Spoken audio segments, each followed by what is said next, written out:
Mesdames, Messieurs, bonjour. Aujourd'hui, dans l'actualité, nous allons vous faire un récapitulatif de la guerre au Mali. Nous allons aussi vous parler de la commémoration à Toulouse, du nouveau pape, de Robert Mugabe au Vatican, du plan économique de Chypre, des grands tatoueurs du monde à Paris, d'un reportage au pôle culturel de Sorgue dans le Vaucluse, des résultats sportifs, d'un événement vidéoludique, du rock britannique qui fait son comeback et pour finir, la météo. Tout de suite, un récapitulatif du conflit malien. La guerre au Mali oppose l'armée régulière de ce pays aux Touaregs du Mouvement national pour la libération de l'Azawad et au mouvement salafiste et terroriste Ansar Dine, eux-mêmes alliés à d'autres mouvements islamistes. Le conflit commence le 17 janvier 2012. La France, elle, entre en guerre un an plus tard sous le cadre de l'opération Serval avec l'aide de la Communauté économique des États de l'Afrique de l'Ouest et de l'Organisation des Nations Unies. Le 11 janvier, un premier soldat français, pilote d'hélicoptère, a été tué dans la région de Sévaré au début de l'opération militaire. Le 17 février, un sergent-chef de la Légion étrangère est tué dans un accrochage dans le massif de l'Andrar, dans Ifogas. Peu de temps après, un caporal parachutiste connaît le même sort. Le 6 mars, un 4e soldat du régiment d'artillerie d'Afrique de la Valbonne, dans l'Ain, meurt lors d'une mission de reconnaissance dans l'est du pays. Hier, un caporal du 1er régiment d'infanterie de la marine d'Angoulême tombe au combat dans le nord du Mali, et 3 autres soldats sont blessés en roulant sur un engin ennemi qui avait explosé leur véhicule lors d'une opération au sud de Tessalit, près de la frontière algérienne. On constate que le bilan humain s'alourdit de jour en jour. Dimanche dernier, une commémoration a été faite à Toulouse en hommage aux 7 victimes de Mohamed Merah. Nombreux sont les participants à la marche blanche qui a eu lieu. Le cortège était composé de personnes de toute origine et de toute confession. En tête, on pouvait voir la famille des parachutistes, assassinés par Mohamed Merah, et les parents des victimes juives.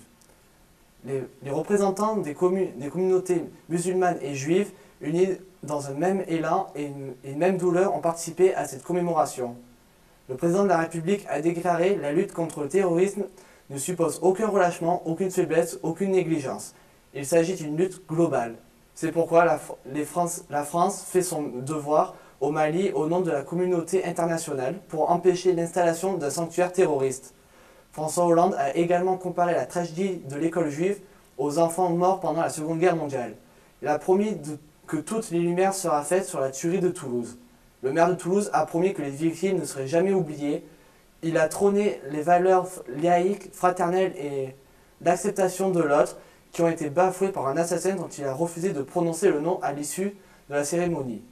Le président de la République et le maire de Toulouse ont planté un magnolia, symbole de dignité, et des enfants ont lu un poème. La tuerie de Toulouse restera à jamais dans la mémoire des Français. Le pape François, premier pape non européen. Le conclave réuni lundi 11 mars après seulement 5 tours de scrutin. Mardi 12 mars a laissé échapper une fumée blanche. Habemus Papam, il se nomme François. Il a été accueilli avec ferveur dès sa parution au balcon de la basilique Saint-Pierre par 1,5 milliard catholiques dans le monde. François, plus connu sous le nom du cardinal George Mario Bergoglio, innove en étant le premier pape originaire d'un pays non européen. De plus, il est le premier jésuite à s'asseoir sur le Saint-Siège. Son nom, François, ferait référence à Saint François d'Assise. L'Argentine est très fière de voir un des siens élu pape. Dimanche 17 mars, le pape François est apparu à la foule rassemblée sur la place Saint-Pierre pour son premier Angélus. Il crée l'événement se mêlant à la foule après avoir célébré sa première messe. Nombreux sont ceux qui ont pu l'accrocher en toute simplicité. Le nom de Francesco a été scandé sur la place Saint-Pierre pour célébrer l'arrivée du nouveau pape au Vatican. Restons au Vatican avec le chef du Zimbabwe qui est arrivé ce matin pour la messe d'installation du nouveau pape. Le président du Zimbabwe, Robert Mugabe, accusé de nombreuses violations des droits de l'homme dans son pays et interdit sur le sol européen, est arrivé ce matin à Rome pour participer mardi à la messe d'installation du nouveau pape François. Un vol spécial d'Air Zimbabwe provenant de Harare a atterri sur l'aéroport de la capitale italienne. Le président Mugabe, 89 ans, catholique fervent mais personnage très controversé, accompagné de l'ambassadrice du Zimbabwe, a ensuite quitté l'aéroport en direction de Rome sous bonne escorte. Il était venu le 8 avril 2005 pour les funérailles de Jean-Paul II et la dernière fois le 30 avril 2011 pour la bénédiction du pape Benoît XVI. Robert Mugabe est le plus vieux chef d'État africain en exercice et l'Italie ne peut pas lui refuser de gagner le territoire du petit État qu'est le Vatican. Chypre, la dernière victime de la crise de l'Union européenne. Une aide de 10 milliards d'euros accordée à Chypre pour surmonter leur déficit. La condition pour redresser l'économie chypriote est d'instaurer une taxe sur l'épargne des Chypriotes, ce qui a entraîné de vives réactions parmi le peuple. Des dizaines de résidents et d'étrangers se sont précipités sur les distributeurs de billets pour retirer leur argent. Le président chypriote souligne le risque d'effondrement de tout le système bancaire de l'île si les comportements ne changent pas rapidement. La colère gronde au sein du peuple qui parle de leur retrait éventuel de l'Europe. Il faut rappeler que le gouvernement, pour rembourser la dette auprès des pays membres de l'Union européenne et du FMI, propose de prélever 6,5% sur tous les dépôts bancaires effectués à Chypre. Soit par exemple, un chypriote qui déposerait une somme de 1 000 € se verrait taxé de 67,50 centimes. Un épargnant qui posséderait 10 000 € d'économie se verrait obligé de verser à l'État 675 €. L'épargne est mise en place par l'économie du pays pour apporter des intérêts et non pour être taxé. On peut voir que le déficit national à Chypre est de moins 6,3%. Le chômage a augmenté de 53,16% et la dette publique a augmenté de 15,98%. Le gouvernement chypriote est soumis à de grandes pressions s'il veut conserver sa place au sein de l'Union européenne. Retournons en France avec le groupement des plus grands tatoueurs du monde à Paris. De vendredi à dimanche, le 104 accueillera les plus grands tatoueurs de la planète pour présenter leur art à un public de plus en plus séduit par cette peinture indélébile. 270 artisans venus de tous les continents seront réunis à Paris, dont Tintin et Pierrot, deux tatoueurs français très connus dans leur milieu. Seront également attendus à cette présentation des tatoueurs américains gothiques qui ont œuvré sur nombre de stars du métal, ainsi que d'autres célébrités du tatouage qui participent habituellement aux grandes conventions comme Londres, Milan et New York. Ils présenteront leurs modèles dignes des plus grands peintres et exerceront leur talent en direct sur les amateurs qui le souhaiteront. Une place de choix sera réservée aux Français et aux femmes, de plus en plus nombreux à exercer cet art et ce métier reconnu comme tel aujourd'hui. Partons maintenant à Sorgues, dans le Vaucluse, où une classe de bac professionnel a réalisé un reportage sur le pôle culturel, ce dernier étant aux couleurs de l'Afrique. Depuis l'entrée du pôle culturel de Sorgues, nous pouvons voir depuis la vitre une tête de girafe s'élever au-dessus d'un amas de feuilles.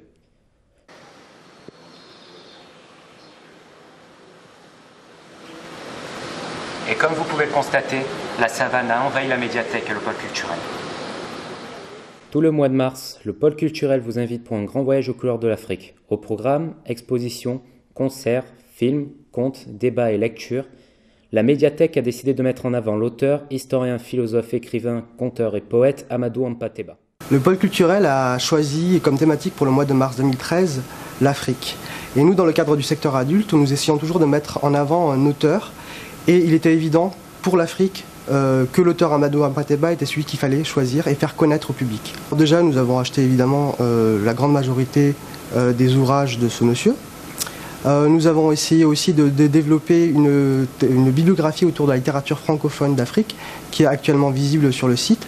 Et forcément, en tant qu'auteur, Amadou Hampâté-Bâ a une grande place. Vous connaîtrez aussi, avec cette bibliographie, les différents auteurs qui ont été influencés par Amadou Hampâté-Bâ. Oui, les histoires, les grandes épopées étaient en Afrique jusqu'au 19e siècle données à l'oral. C'était des griots qui étaient formés, c'était carrément une caste, de maître à disciple, le savoir se transmettait de maître à disciple.